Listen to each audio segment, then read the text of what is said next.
అందరికీ నమస్తే. ఆంధ్రప్రభకు స్వాగతం. నేను మీ సంతోషి. ప్రస్తుతం మనతో సీనియర్ ఫిలిం జర్నలిస్ట్ అయినటువంటి నారాయణ రాజ్ సార్ ఉన్నారు.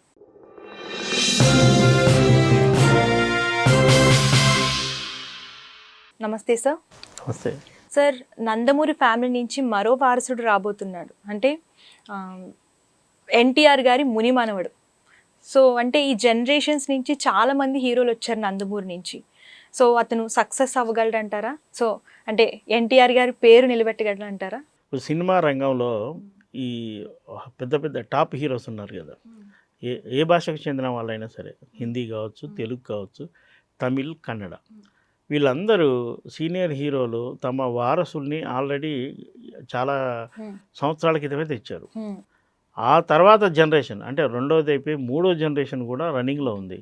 ఆ తర్వాత జనరేషన్ కూడా ఇప్పుడు సినిమా రంగంలో హీరోలుగా కెరీర్ ఎంచుకుంటున్నారు. నిజానికి ఇలాంటి ప్రభావం మనకు నార్త్లో రాజ్ కపూర్ ఫ్యామిలీలో చూస్తుంటాం. రాజ్ కపూర్, పృథ్వీరాజ్ కపూర్ అనే మూల పురుషుడు వాళ్ళకు, ఆ తర్వాత రాజ్ కపూర్, తర్వాత శశి కపూరు, రిషి కపూరు, రణధీర్ కపూరు, అలా కపూర్ ఫ్యామిలీ నుంచి చాలామంది హిందీ ఫీల్డ్లో హీరోలు ఉన్నారు.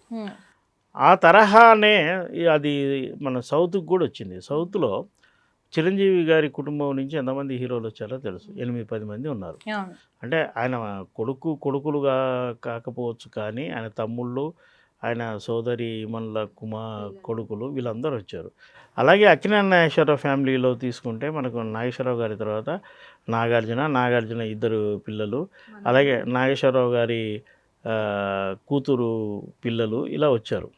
అలాగా మహానుభావుడు ఎన్టీ రామారావు కుటుంబం తీసుకుంటే ఎన్టీ రామారావు గారు హీరోగా యాక్ట్ చేస్తున్నప్పుడే తన వారసుడిగా బాలకృష్ణను తన సినిమాల్లో ప్రవేశపెట్టారు. రామారావు గారు ప్రధాన హీరో అయితే బాలకృష్ణ ఒక ప్రత్యేక పాత్రల్లో ఇంట్రడ్యూస్ చేశారు.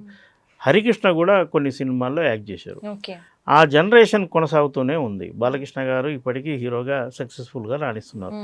అదే సమయంలో ఇంకో జనరేషన్ రాకకు అంటే ఇంకో జనరేషన్ ఏంటంటే ఎడ్యుకేషన్ మీద కాకుండా కొంతవరకు చదువుకున్నాక వాళ్ళ ఇంట్లో వాతావరణం అంతా సినిమా రంగానికి సంబంధించింది కాబట్టి వాళ్ళ మీద ఆ ప్రభావం ఖచ్చితంగా ఉంటుంది. దాంతోనే ఆసక్తి కూడా క్రియేట్ అయిపోయి సినిమా హీరో కావాలన్న ఆలోచనతో, తపనతో వాళ్ళు ముందుకు వచ్చారు.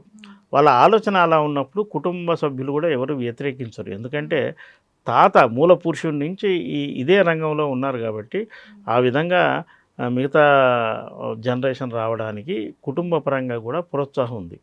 ఉదాహరణ మన ఎన్టీఆర్నే చూసుకుంటే ఎన్టీఆర్ ఆ తర్వాత ఎన్టీఆర్ తమ్ముని కొడుకులు కూడా వచ్చారు. బాలకృష్ణ వచ్చారు, హరికృష్ణ వచ్చారు. హరికృష్ణ కొడుకు జూనియర్ ఎన్టీఆర్ అంటున్నాం వచ్చాడు. హరికృష్ణ ఇంకో కొడుకు కళ్యాణ్ రామ్ వచ్చాడు.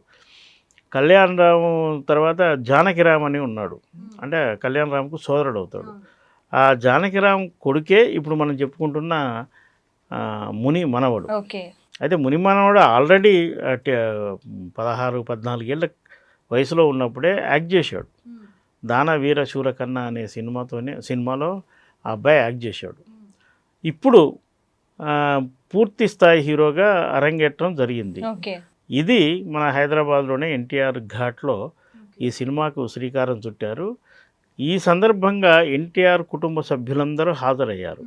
ముఖ్యంగా మహిళలు, మా కుమార్తెలు, పెద్ద కుమార్తె నుంచి అందుబాటులో ఉన్న అందరూ వచ్చి ఆ కొత్త కుర్రాడికి అంటే ముని మనవాడికి ఆశీర్వచనాలు అందజేశారు.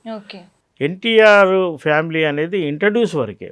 నందమూరి అనేది సినిమా రంగం నుంచి ఒక ఆడియన్స్కు పరిచయం చేయడానికి ఒక వేదికలా ఉపయోగపడుతుంది తప్ప అది ఆడియన్స్ మెప్పు పొందడానికి కాదు. తర్వాత తనేమన్నా ఉంటే తనే ప్రూవ్ చేసుకోవాలి, పెర్ఫార్మెన్స్ ఇవ్వాలి, డ్యాన్సు, యాక్షను. ఆ డైరెక్టర్ కూడా మంచి కథతో ఆ సినిమాను రూపొందిస్తే ఖచ్చితంగా ఆ సినిమా ఆదరణ పొందే అవకాశాలు ఉంటాయి. మీరు ముని మనవడు ఇక్కడ అనుకుంటుంటే బాలకృష్ణ కొడుకు మోక్షజ్ఞ ఎంట్రీకి కూడా ఆల్రెడీ ఏర్పాట్లు జరిగిపోయాయి. అతను కూడా ఆల్రెడీ కమిట్ అయిపోయాడు సినిమాలు. ఆ సినిమా ప్లస్ ఈ ముని మనవడి సినిమా కూడా ఒకేసారి వచ్చేటందుకు అవకాశాలు కనబడుతున్నాయి. సార్ అంటే మీరు అన్నట్టే ఇప్పుడు పెద్ద ఎన్టీఆర్ గారి మనవడు జూనియర్ ఎన్టీఆర్. సో ఇప్పుడు ముని మనవడు సేమ్ తారక రామారావు నందమూరి. సో అంటే జూనియర్ ఎన్టీఆర్ కంటే అంటే ఈ జనరేషన్ కాబట్టి సో ఆయన కంటే ఇంకా ముందుకు దూసుకెళ్లే అవకాశం ఉందంటారా? అంటే already junior NTR pan India cinemas చేసి మంచి ఫ్యాన్ బేస్ని కూడా సంపాదించుకున్నారు, మంచి మంచి సినిమాలు కూడా చేశారు. సో మరి ఈ జనరేషన్ అంటే లేటెస్ట్ జనరేషన్ సో ఎలా ఉండబోతుంది? ఇప్పుడు పెద్ద ఆయన ఎన్టీఆర్ వారసుడిగా బాలకృష్ణ వచ్చారు. బాలకృష్ణ సక్సెస్ఫుల్గా రాణించారు.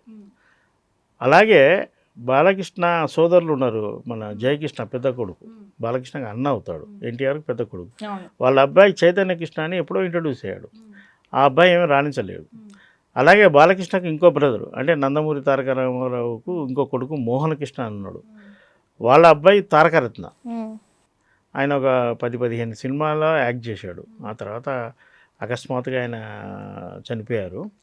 ఆ అబ్బాయి కూడా రాణించలేదు. అలాగే హరికృష్ణ, సాక్షాత్తు ఎన్టీఆర్ కొడుకు నందమూరి హరికృష్ణ కూడా కొన్ని సినిమాల్లో యాక్ట్ చేశాడు.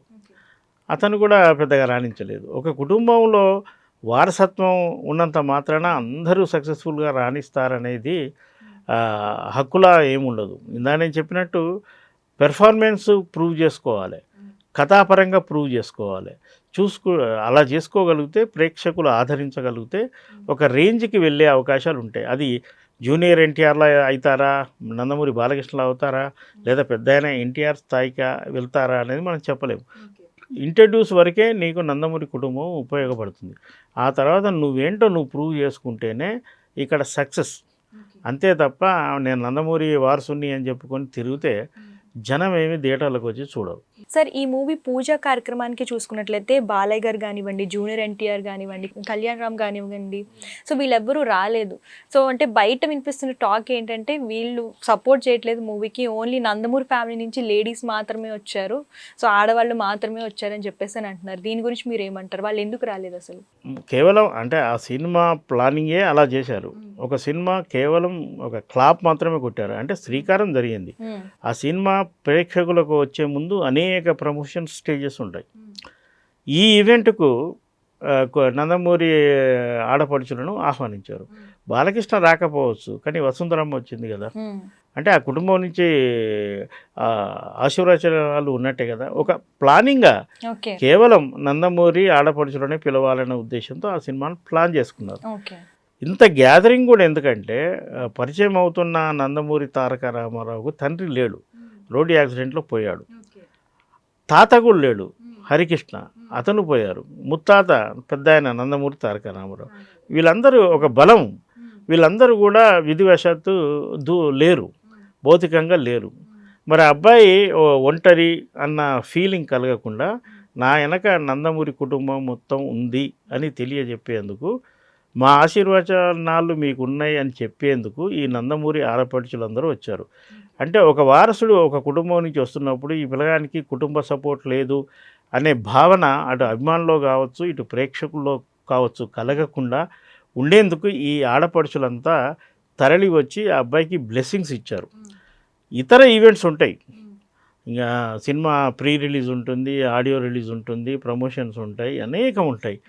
ఆ అకేషన్, ఆ సందర్భం వచ్చినప్పుడు ఖచ్చితంగా మీరు చెప్పినట్టుగా బాలకృష్ణ, కళ్యాణ్ రామ్, జూనియర్ ఎన్టీఆర్ వీళ్ళందరూ కూడా మరో అకేషన్లో తరలి వచ్చే అవకాశాలు స్పష్టంగా కనిపిస్తున్నాయి. బాలకృష్ణ రాకపోవచ్చు కానీ మోహనకృష్ణ వచ్చారు కదా.